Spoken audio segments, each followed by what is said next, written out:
الحمد لله رب العالمين والصلاة والسلام على سيد الأنبياء والمرسلين نبينا محمد وعلى آله وصحبه أجمعين ومن تبعهم بإحسان إلى يوم الدين.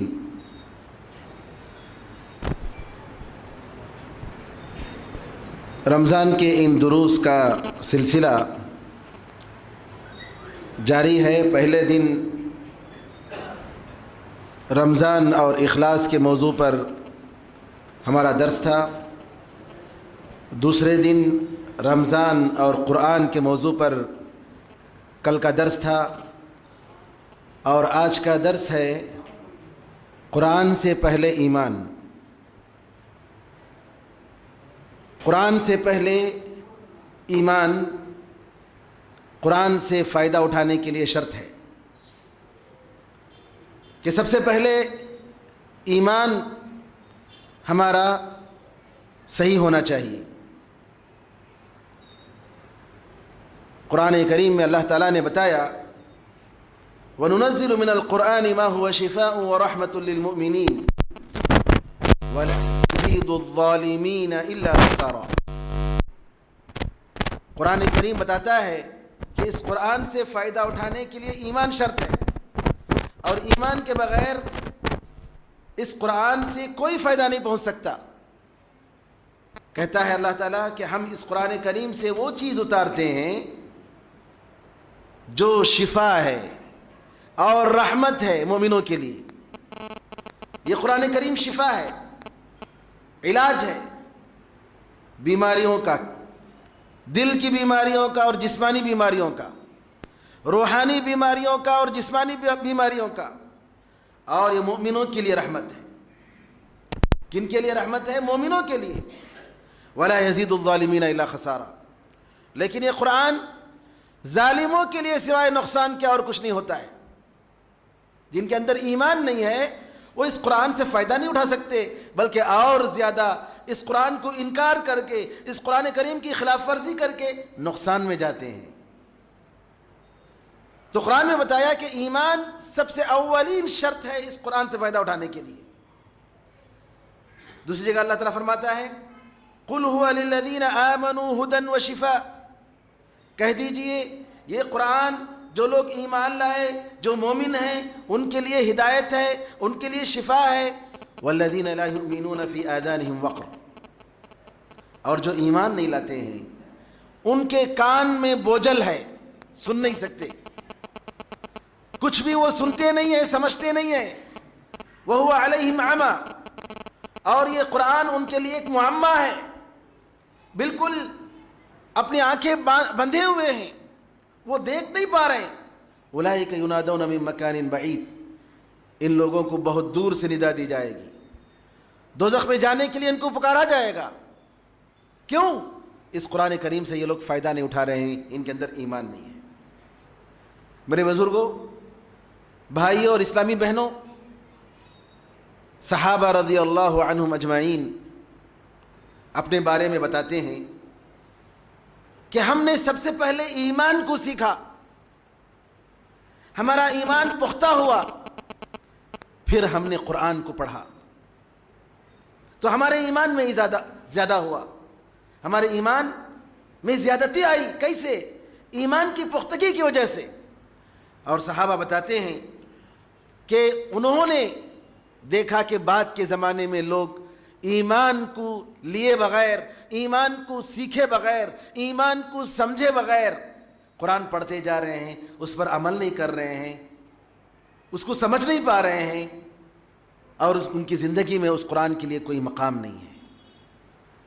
عبداللہ ابن عمر رضی اللہ تعالیٰ عنہما فرماتے ہیں لَقَدْ عِشْنَا بُرْهَةً مِّن دَهْرٍ.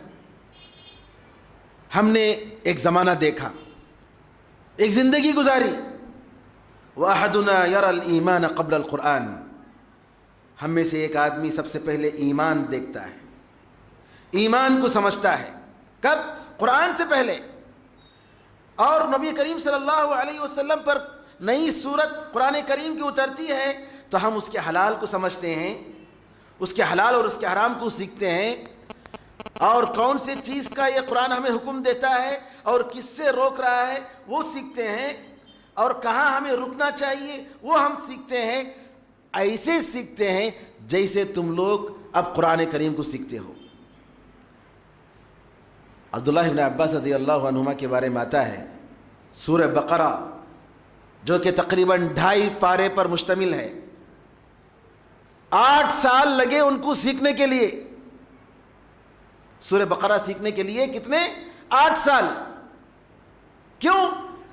ہم پڑھتے جا رہے ہیں ایک سلیبس کی طرح، یا ہم پڑھتے جا رہے ہیں ثواب کمانے کے لیے.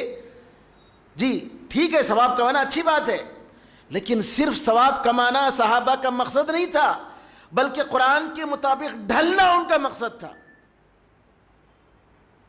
قرآن کریم جیسا کہہ رہا ہے ویسے اپنی زندگی بنانا ان کا مقصد تھا. اور یہی چیز تھی جو نبی کریم صلی اللہ علیہ وسلم کے بارے میں عائشہ ام المؤمنین رضی اللہ عنہ فرماتی ہیں، جب ان سے پوچھا گیا کہ آپ کے اخلاق کیسے تھے تو نبی کریم صلی اللہ علیہ وسلم کے بارے میں آپ نے فرمایا آپ کے اخلاق قرآن تھے. کیا مطلب؟ قرآن پڑھتے تھے، قرآن سیکھتے تھے، سمجھتے تھے، غور و فکر کرتے تھے،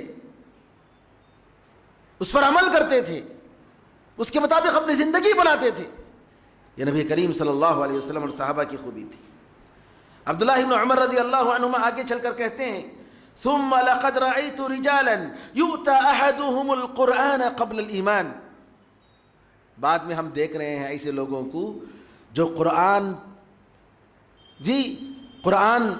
کیسے قرآن کو پہلے لے رہے ہیں اور ایمان کو بعد میں. ایمان کیا ہے سمجھتے نہیں ہیں، لیکن قرآن پڑھنے کی جلدی کر رہے ہیں، قرآن کریم سمجھنے کی کوشش نہیں کر رہے ہیں، اس کو ایسے ہی زبانی طور پر یاد کرتے جا رہے ہیں. فَيَقْرَأُ مَا بَيْنَ فَاتِحَتِهِ إِلَى خَاتِمَتِهِ، سورہ فاتحہ سے لے کر اس کی آخری سورت تک پڑھتے ہیں. وَلَا يَدْرِ مَا آمِرُهُ وَلَا زَاجِرُهُ، اور ان کو یہ نہیں معلوم ہے کہ قرآن کس کا حکم دے رہا ہے اور کس سے روک رہا ہے، سمجھے بغیر قرآن کو پڑھتے جا رہے ہیں. وَلَا مَا يَنبَغِي يَقِفَ عِنْدَهُ مِنْهُ وَيَنْثُرُهُ نَثْرَ الدَّقْلِ. جس طریقے سے چاول کو دانے کو ایک آدمی گراتا ہے اور وہ چاول کے دانے گرتے جا رہے ہیں، اس طریقے سے قرآن کریم کی آیتوں کو پڑھتے چلا جا رہا ہے شروع سے لے کر آخر تک. اس کا مقصد قرآن کریم کو بس ایسے ہی مرور کرتے جانا ہے. قرآن مجھ سے کیا طلب کرتا ہے وہ سمجھنے کی کوشش نہیں کرتا ہے. جہاں رکنا چاہیے وہاں رکتا نہیں ہے. یعنی زندگی میں قرآن کریم کا کوئی اس کے رول نہیں ہے. ایک دوسری روایت میں عبداللہ بن عمر کہتے ہیں اس امت کے آخری لوگوں کے لیے قرآن بہت آسان ہو جائے گا، حتیٰ کہ بچہ اور نان عرب عربی نہیں جاننے والے قرآن پڑھیں گے، اس میں سے کچھ بھی نہیں سمجھیں گے، اس کی کسی چیز کو تسلیم نہیں کریں گے. بتائیے کیا یہ ہماری آج کی حقیقت نہیں ہے؟ عبداللہ ابن عمر رضی اللہ عنہما نے 1400 سال پہلے جو بات کہی تھی آج ہم نہیں دیکھ رہے ہیں. میرے بھائیوں، اس کا مطلب یہ نہیں کہ قرآن کریم پڑھنا نہیں چاہیے، میں یہ نہیں کہہ رہا ہوں. میں یہ کہہ رہا ہوں کہ قرآن کریم پڑھنا چاہیے، قرآن کریم کو اپنے سینے سے لگانا چاہیے، قرآن کریم کے لیے روزانہ ہمارے زندگی میں وقت نکالنا چاہیے، قرآن کریم کو سمجھنا چاہیے، قرآن کریم کے احکام کو سمجھنا چاہیے، قرآن کریم پر عمل کرنا چاہیے. قرآن کریم جہاں ہمیں بتاتا ہے، ڈراتا ہے، وہاں ڈرنا چاہیے، جیسا کہ نبی کریم صلی اللہ علیہ وسلم کا طریقہ تھا. ایک ایک آیت پر غور و فکر، یہ صحابہ کا طریقہ تھا. کہتے ہیں امام شعبی رحمۃ اللہ علیہ کہ میں شروع سے لے کر آخر تک ایک رات میں قرآن ختم کروں، اس سے بہتر یہ ہے کہ میں اذا زلزلت الارض زلزالها سورہ زلزال کو بار بار پڑھوں، اس کے معنی میں غور و فکر کروں، اس کے منظر کو، قیامت کے منظر کو اپنے دل میں لاؤں، اپنے دماغوں میں بساؤں اور اس کے لیے اپنے نفس کو تیار کروں بار بار. اور کئی سلف کے واقعات ملتے ہیں کہ ایک ہی آیت کو بار بار دہراتے تھے. کیوں؟ اس میں غور کرنے کے لیے، اس میں فکر کرنے کے لیے. اور انسان جب بار بار سوچتا ہے، بار بار فکر کرتا ہے، تو پھر اپنے آپ کو اس کے مطابق ڈھالنے کی کوشش کرتا ہے. حسن بصری رحمۃ اللہ علیہ کہتے ہیں اس قرآن کو، حسن بصری تابعی مشہور تابعی گزرے ہیں، اس قرآن کریم کو غلام لوگ پڑھ رہے ہیں، چھوٹے بچے پڑھ رہے ہیں، اس کا مطلب نہیں سمجھ رہے ہیں اور اس کی فالو اور اس کی اتباع کرنے کی فکر نہیں ہے۔ اور قرآن کریم کو پڑھنے کا مطلب یہ نہیں کہ اس کے حروف کو اچھی طریقے سے پڑھ لیا جائے، لیکن اس کے جو احکام ہیں اس کو ضائع کر دیا جائے۔ حسن بصری کہتے ہیں، ان میں سے کوئی کہتا ہے کہ میں نے قرآن کو پورا پڑھ لیا، ایک حرف بھی اس میں سے نہیں چھوڑا۔ حسن بصری کہتے ہیں اللہ کی قسم اس نے پورے قرآن کو گرا دیا ہے، اس نے پورے قرآن کو چھوڑ دیا ہے۔ زبان سے پڑھ لینا یہ قرآن کو پڑھنا نہیں ہے۔ کیوں؟ اس وجہ سے کہ قرآن کریم کا اثر نہ اس کے اخلاق میں ہے نہ اس کے عمل میں ہے۔ حسن بصری رحمۃ اللہ علیہ کہتے ہیں حتیٰ کہ ان میں سے یہ کہتا ہے کہ میں ایک سانس میں ایک سورت پڑھتا ہوں۔ بعض لوگ قاری، لوگ مشہور قاری مصر کے پڑھتے ہیں ایک سانس میں ایک سورت اور تجوید اور تلاوت کے ساتھ۔ حسن بصری رحمۃ اللہ علیہ کہتے ہیں اللہ کی قسم یہ لوگ قرآن کے پڑھنے والے نہیں ہیں، یہ علماء نہیں ہیں، یہ حکماء نہیں ہیں، یہ اللہ تعالیٰ سے ڈرنے والے نہیں ہیں، ان کے اندر کوئی تقوی اور ورع نہیں ہے۔ صحابہ رضی اللہ تعالیٰ اجمعین ایسے نہیں ہوتے تھے، اور یہ دعا کرتے ہیں کہ اللہ تعالیٰ ایسے لوگوں کو امت میں زیادہ نہ کرے جو قرآن کریم کے ظاہر تو پڑھتے ہیں لیکن باطن کو سمجھنے کی کوشش نہیں کرتے، اس کو عمل کرنے کی کوشش نہیں کرتے۔ جندب بن عبداللہ البجلی ایک صحابی ہیں، کتاب الایمان ابن ابی شیبہ میں یہ روایت ہے، کہتے ہیں ہم نبی کریم صلی اللہ علیہ وسلم کے ساتھ تھے، کم عمر نوجوان تھے، ہم نے سب سے پہلے ایمان کو سیکھا قبل اس کے کہ ہم قرآن کو سیکھتے، پھر ہم نے قرآن کو سیکھا تو ہمارے ایمان میں اضافہ ہوا، لیکن تم لوگ آج ایمان کو سیکھنے سے پہلے قرآن کو سیکھ رہے ہو اور قرآن کو پڑھ رہے ہو۔ حذیفہ رضی اللہ تعالیٰ کہتے ہیں ہم سب سے پہلے ایمان لائے جبکہ ہم نے ابھی قرآن کو نہیں پڑھا تھا، لیکن ایک زمانہ آئے گا کہ لوگ قرآن کریم کو پڑھیں گے لیکن ایمان نہیں لائیں گے۔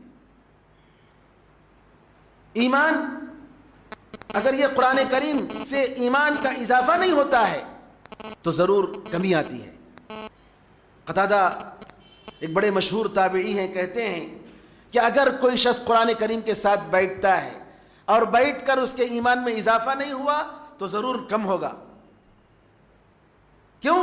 اللہ تعالیٰ نے بتا دیا شفاء و رحمت للمؤمنین ولا یزید الظالمین الا خسارا، ایمان والوں کے لیے یہ قرآن شفا ہے اور یہ قرآن رحمت ہے، لیکن ظالموں کے لیے نقصان دینے والی چیز ہے۔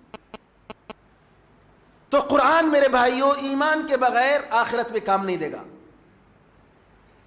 آخرت میں اس قرآن کو ہمارے لیے سفارشی بنانا ہے، جی ہمیں اس قابل بنانا ہے کہ یہ قرآن کریم انشاءاللہ قیامت کے دن ہمیں جنت میں جانے کا سبب بنے، تو ایمان شرط ہے، ایمان کی درستگی شرط ہے۔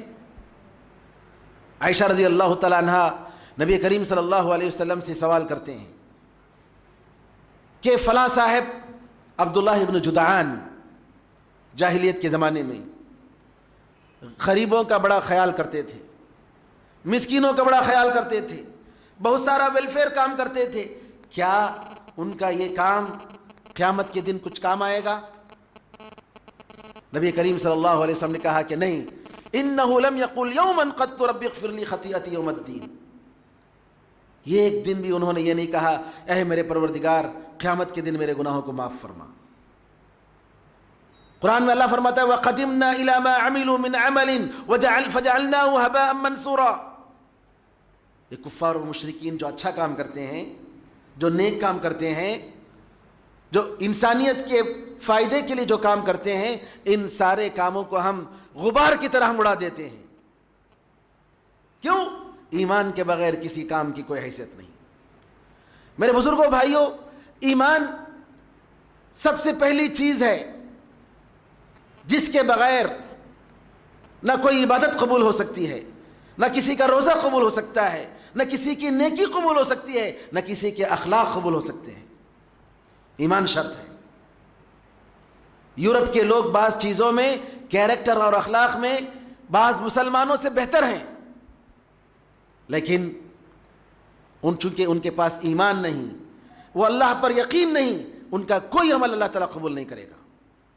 لہذا پہلی شرط ایمان. اسی لیے اللہ تعالیٰ نے پہلی ہی سورہ بقرہ میں سب سے پہلے کہا ذالک الف لام میم ذالک الکتاب لا ریب فیہ ھدی للمتقین الذین یؤمنون بالغیب. یہ کتاب متقی اور پرہیزگاروں کے لیے ہدایت ہے. کون؟ جو غیب پر ایمان لاتے ہیں. ایمان اور عقیدہ میرے بھائیوں ہمیں سمجھنے کی ضرورت ہے. عام طور پر ایمان کے بارے میں سوال ہوتا ہے تو لوگ کیا جانتے ہیں؟ ایمان کی دو قسمیں ہیں، ایمان مجمل اور ایمان مکمل یا مفصل. جبکہ اسلام جو کہتا ہے، اسلام کے ایمان کے 6 ارکان ہیں، اور یہ باتیں اکثر لوگ نہیں جانتے. ایمان کے 6 ارکان ہیں. اللہ پر ایمان لانا، کتابوں پر ایمان لانا، اللہ کی کتابوں پر، اللہ کے فرشتوں پر ایمان لانا، اللہ کے رسولوں پر ایمان لانا، آخرت کے دن پر ایمان لانا، تقدیر پر ایمان لانا. ایمان کے یہ 6 ارکان ہیں. کتنے ایسے بھائی ہیں ہمارے مخلص ہیں، دعوت کے میدان میں کام کر رہے ہیں، لیکن یہ بنیادی باتیں معلوم نہیں ہیں. اور یاد رکھیے، ایمان اور عقیدے کے موضوع میں قرآن اور حدیث میں جو آیا ہے اس کو قبول کرنا ہے. عقل کے گھوڑے یہاں دوڑ نہیں سکتے. وہ مجھے سمجھ میں نہیں آ رہا ہے، یہ کیسا ہو سکتا ہے، نہیں، سوال ہی نہیں پیدا ہوتا. ایمان کا باب، ایمان کی ٹاپک، عقیدے کے مسائل قرآن اور حدیث میں جیسے آیا ہے ویسے قبول کرنا ہے. اگر کوئی شخص یہاں اپنے عقل کو داخل کر کے ایمان اور عقیدے کے باب میں شک اور شبہ پیدا کرتا ہے تو اس کے لیے صبیغ بن عسل، جو عراق کا ایک شخص تھا، جو قرآن کریم کی آیتوں میں شک پیدا کرتا تھا، اور عمر رضی اللہ تعالیٰ عنہ جو سزا دینی چاہیے وہ سزا دی. اس کے بارے میں آتا ہے، وہ کہتا تھا والمرسلات عرفا فالعاصفات عصفا والناشرات نشرا. یہ کیا چیئے؟ کیا مطلب ہے اس کا؟ والعادیات ضبحا فالموریات قدحا فالمغیرات صبحا فاثرن به نقعا. کیا مطلب ہے؟ خامخواہ بے جا سوال اور شک اور شبہ کی باتیں کرتا تھا ایمان کے باب میں. عمر رضی اللہ تعالیٰ عنہ کو خبر ملی. عمر رضی اللہ تعالیٰ عنہ نے کہا اے اللہ اس شخص کو مجھ سے ملا لے. ان کا زمانہ تھا خلافت کا زمانہ. صحیح روایتوں سے کئی کتابوں میں یہ ثابت ہے. حج کے موقع پر عراق سے آتا ہے. عمر رضی اللہ تعالیٰ عنہ اپنے صحابہ کے ساتھ بیٹھے ہیں، آتا ہے اور سوال کرتا ہے. عمر رضی اللہ عنہ کہتے ہیں اچھا تو ہی ہے، اچھا ادھر آؤ. چھڑی لیتے ہیں. عمر رضی اللہ تعالیٰ عنہ کی چھڑی، معمولی چھڑی، دنیا کا بڑے سے بڑا ظالم ڈرتا تھا. اور ایسی چھڑی انصاف والی، اللہ تعالیٰ کے لیے کسی سے ڈرنے والی نہیں. بڑے بڑے گورنروں کو لوگوں کے سامنے سزا دیتے تھے. عمر فاروق رضی اللہ تعالیٰ بلاتے ہیں اور مارتے ہیں. اتنا مارتے ہیں کہ خون بہنے لگتا ہے. اور جب مار کر تھک جاتے ہیں تو کہتے ہیں اس کو لے جاؤ، کل لے کر آؤ. دوسرے دن دوبارہ بلایا جاتا ہے. عمر رضی اللہ تعالیٰ دوبارہ مارتے ہیں. شیطان کو بھگانے کے لیے بعض لوگوں کو اس کے بغیر کوئی چارہ نہیں کہ ان کے سر میں اور ان کے دماغ میں جو شیطان ہے عمر رضی اللہ تعالیٰ عنہ کی چھڑی کام آئے. دوسرے دن بھی مارتے ہیں. خون بہنے لگتا ہے. جب تھک جاتے ہیں تو کہتے ہیں چھوڑو اس کو. پھر تیسرے دن اسی طریقے سے مارتے ہیں. وہ کہتا ہے، اس کا نام صبیغ بن عسل، امیر المؤمنین اگر آپ مجھے قتل کرنا چاہتے ہیں تلوار لے کر مار دیجئے، گردن اڑا دیجئے، آرام ہو جائے گا. اور اگر آپ یہ چاہتے ہیں کہ میرے دماغ میں جو شر ہے، جو شیطان ہے، اس کو بھگائے تو وہ بھاگ چکا ہے، اب وہ خیالات میرے دماغ میں نہیں ہیں. عمر فاروق رضی اللہ تعالیٰ عنہ اس شخص کو عراق کے گورنر ابو موسیٰ اشعری رضی اللہ تعالیٰ عنہ کے پاس واپس بھیجتے ہیں. یہ خط لکھ کر بھیجتے ہیں کہ دیکھو اس شخص کے ساتھ کوئی آدمی نہ بیٹھے.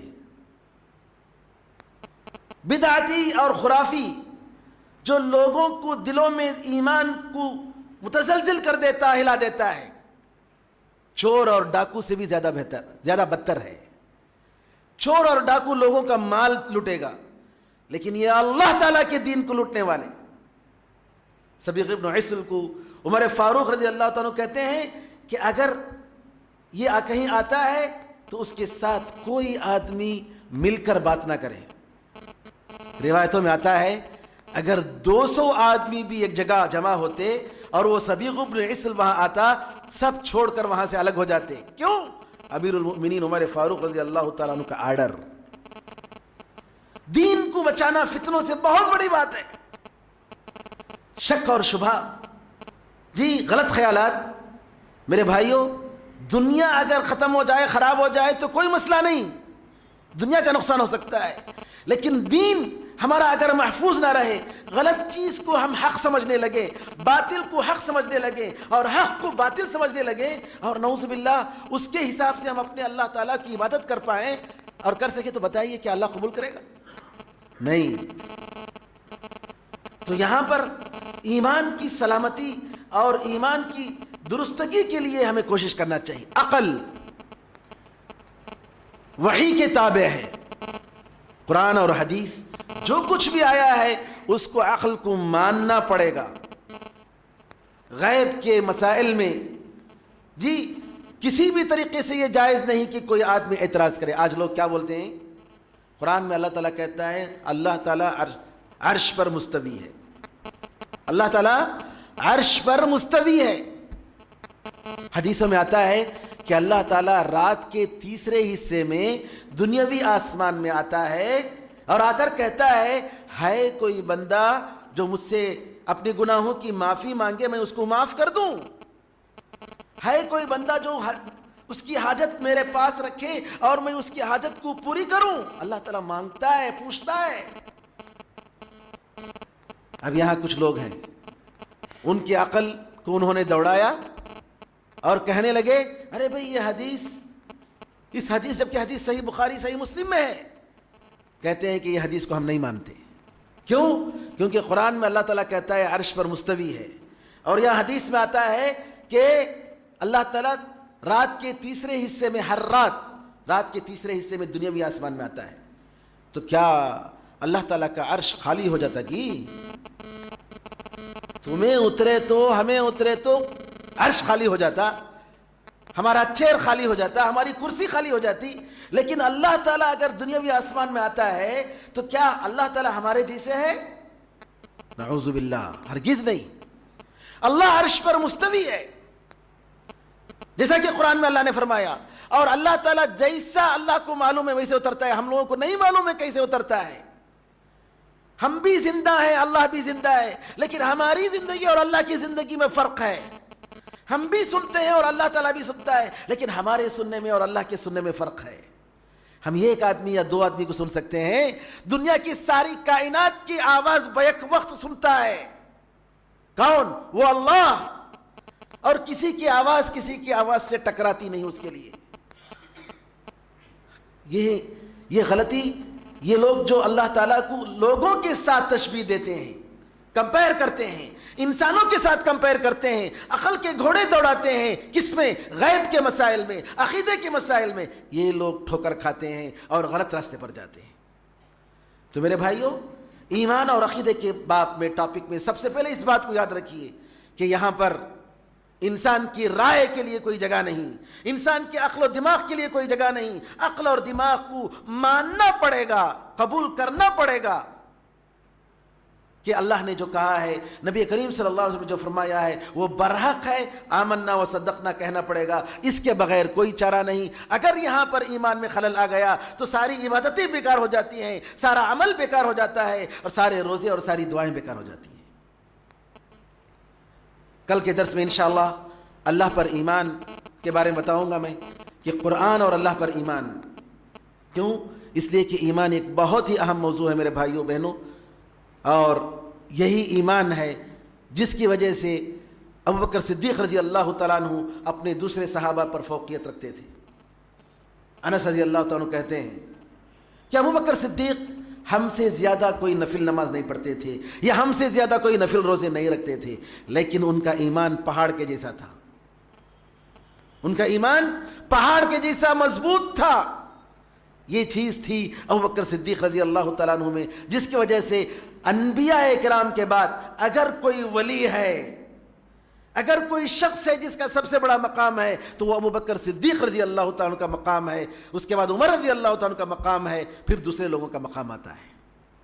اللہ تعالیٰ سے دعا ہے کہ اللہ تعالیٰ ہمیں اور آپ کو ہمارے ایمان کو سدھارنے اور اپنے ایمان کو مضبوط کرنے کی اللہ تعالیٰ توفیق عطا فرمائے۔ ان درسوں سے اور ہماری عبادتوں سے اللہ تعالیٰ ہمارے ایمان کو مضبوط کرے، اضافہ کرے، اور اس ایمان کو اللہ تعالیٰ قبول فرمائے اور قیامت کے دن اللہ تعالیٰ اپنے نیک بندوں میں شامل فرمائے۔ آمین ارحم الراحمین، الحمدللہ رب العالمین، وصلی اللہ وسلم علی نبینا محمد وعلی آلہ وصحبہ اجمعین۔ والسلام علیکم ورحمۃ اللہ وبرکاتہ۔